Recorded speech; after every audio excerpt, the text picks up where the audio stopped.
नमस्कार विद्यार्थियों, इस वीडियो में आपका बहुत बहुत स्वागत है।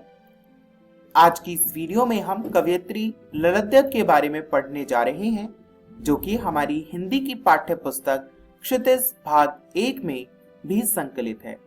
तो आइए विद्यार्थियों, जानते हैं इस वीडियो के विषय बिंदु। आज की इस वीडियो में हम सबसे पहले जानेंगे कवयित्री ललित के बारे में कि वे कौन थी और किस प्रकार की रचनाएं करती थी और किस प्रकार के विचारों का प्रतिपादन उन्होंने किया और किस प्रकार के विचारों का खंडन उन्होंने किया।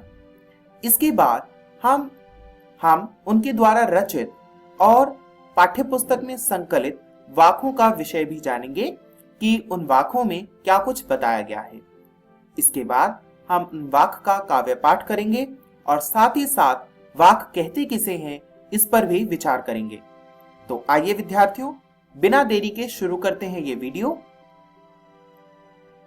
स्क्रीन पर देखिए, जो चित्र आपको दिखाई दे रहा है वह चित्र है हिंदी की प्रसिद्ध कश्मीरी भाषा की प्रसिद्ध कवयित्री ललित का।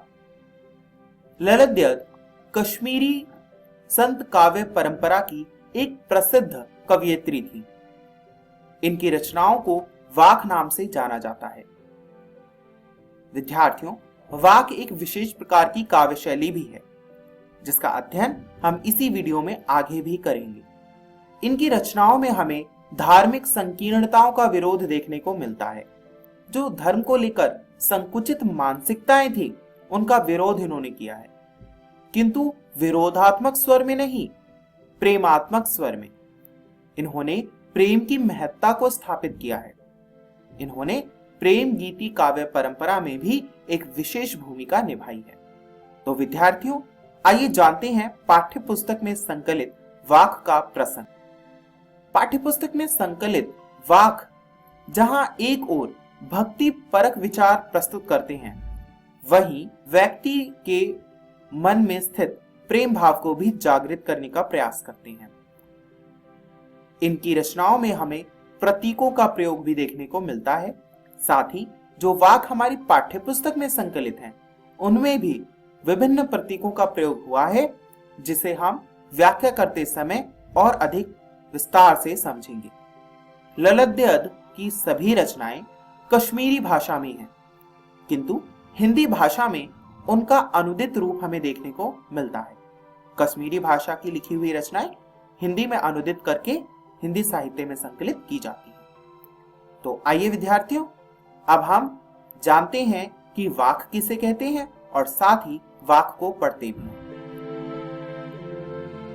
पहला वाक है, रस्सी कच्चे धागे की खींच रही मैं नाव, जाने कब सुन मेरी पुकार, करे देव भव सागर पार।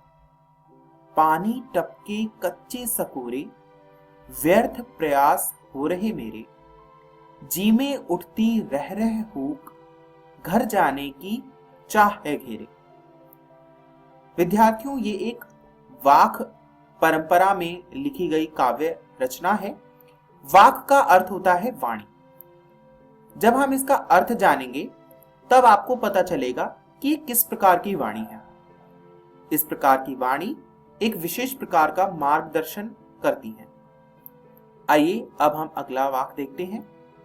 अगला वाक है, खा खा कर कुछ पाएगा नहीं, ना खाकर बनेगा अहंकारी, सम खा तभी होगा संभावी, खुलेगी सांकल बंद द्वार की। विद्यार्थियों, वाक एक विशेष प्रकार की काव्य रचना है, जो मात्र 4 पंक्तियों में लिखी जाती है। और एक बात और विद्यार्थियों, कवयित्री ललित ने भी कबीरदास की ही तरह कोई भी रचना स्वयं नहीं लिखी।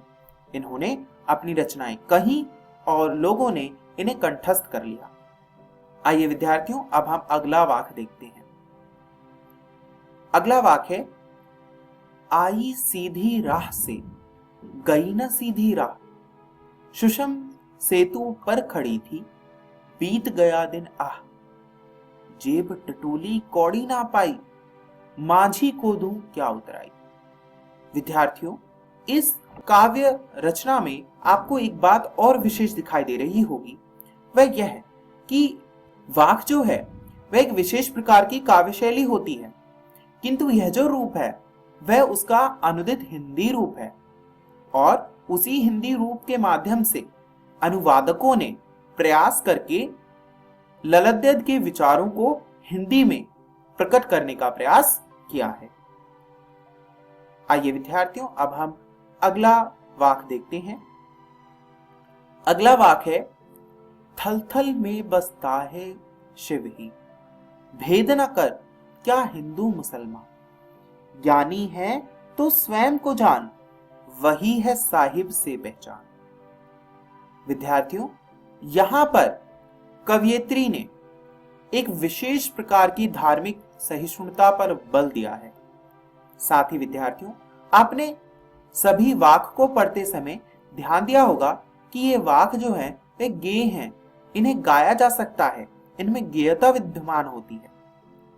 इस प्रकार विद्यार्थियों, मुझे आशा है कि आपने इन वाक का उच्चारण तो सीख ही लिया होगा, साथ ही वाक की विशेषताओं को भी समझ लिया होगा। तो आइए विद्यार्थियों, जानते हैं कि इस वीडियो में हमने क्या कुछ जाना। इस वीडियो में आज हमने सबसे पहले जाना कि कवयित्री ललद्यद कौन थी, किस प्रकार की रचना उन्होंने की और उनके द्वारा लिखित वाक का विषय क्या था। साथ ही विद्यार्थियों, हमने उन वाक को पढ़ा और समझा कि वाक कहते किसे हैं। मुझे आशा है कि आपको यह वीडियो पसंद आया होगा और आप घर जाकर इन वाक को पढ़ेंगे। अगली वीडियो को देखने के लिए आप वाक पढ़कर आएं, जो कि आपकी हिंदी की पाठ्य पुस्तक क्षितिज भाग 1 में संकलित है। इसे और सरल बनाने के लिए आप स्क्रीन पर दिए गए वाकों को देखिए। जिन वाकों को लाल रंग से चिन्हित किया गया है उन्हें आप घर से पढ़कर आएं, ताकि अगली वीडियो को समझने में आपको बहुत ही सरलता की अनुभूति हो। इस वीडियो को देखने के लिए बहुत बहुत धन्यवाद।